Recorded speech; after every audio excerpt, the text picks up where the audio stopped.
राधे राधे दोस्तों। मैं आज आपको माघ मास महात्म्य 15वां अध्याय सुनाने जा रही हूँ। ध्यानपूर्वक और भक्ति भाव से सुनिए दोस्तों। अगर आप कुछ भी नहीं कर पाते हो, माघ मास में केवल स्नान कर लेते हो सूर्योदय से पहले और मेरी ये कहानी सुन लेते हो, तो मैं पक्का आपको कहती हूँ को आपको पूरा पुण्य प्राप्त होगा।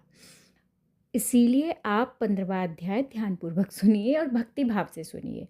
श्री दाते जी बोले, एक समय कंचल मालिनी नाम की अत्यंत रूपवती अप्सरा प्रयागराज में माघ का स्नान करके कैलाश पर्वत को जा रही थी। मार्ग में एक गुफा में बैठे हुए विशालकाय और भयानक राक्षस ने अप्सरा से कहा, हे सुंदरी, तुम कौन हो? कहाँ से आ रही हो? तुम्हारे वस्त्र गीले क्यों हैं? और आकाश मार्ग में तुम कहाँ जा रही हो? तुम्हारे गीले वस्त्रों से जल की एक बूंद मेरे सर पर गिर पड़ी है और इससे ही मुझ कठोर हिंसक पापात्मा का मन दया से आर्द्र हो उठा है। इस जल की एक बूंद के प्रभाव का मैं वर्णन नहीं कर सकता, अतः तुम अपनी इस प्रभाव शक्ति को स्पष्ट कीजिए और मुझे बताइए। उस राक्षस के प्रश्नों को सुनकर अप्सरा कंचल मालिनी ने कहा, हे राक्षस, मैं स्वर्ग की अप्सरा कांचन मालिनी हूँ।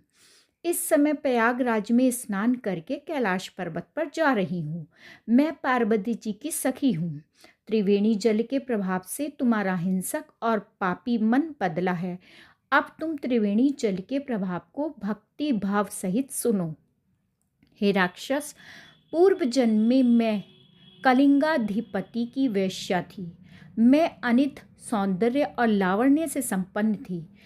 मैंने समस्त सुखों का भोग करते हुए अपने रूप के जादू से समस्त नगरवासियों को सम्मोहित कर रखा था।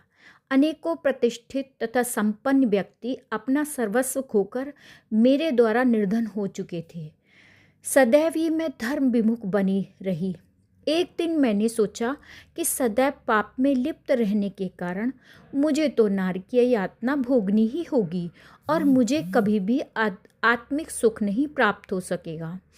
इस प्रकार विचार करते हुए भयभीत होकर मैं मूर्छित हो गई तथा भूमि पर गिर पड़ी।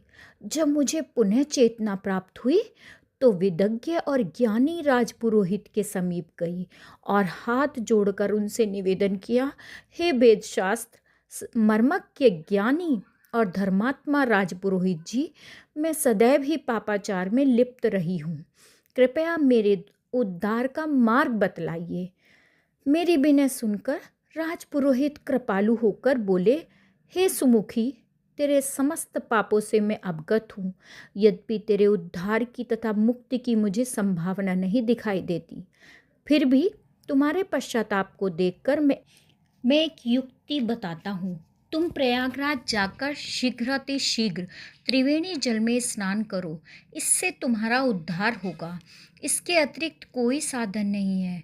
परंतु प्रयाग अथवा किसी भी तीर्थ स्थान में जाकर किसी प्रकार के पाप का विचार भी मन में नहीं लाना। तीर्थों में जहाँ अक्षय फल मिलता है, वहीं थोड़ा सा पाप भी भीषण नरकदायक बन जाता है। इसीलिए दोस्तों, जब भी किसी तीर्थ स्थान या स्पेशली प्रयागराज या किसी भी तीर्थ स्थान में जाओ तो पाप मन में न लाके हमेशा प्रभु की भक्ति में लीन रहो, तभी उसका पुण्य फल प्राप्त होगा। इसी को स्वर्ग और नरक दोनों का द्वार माना गया है। राधे राधे दोस्तों।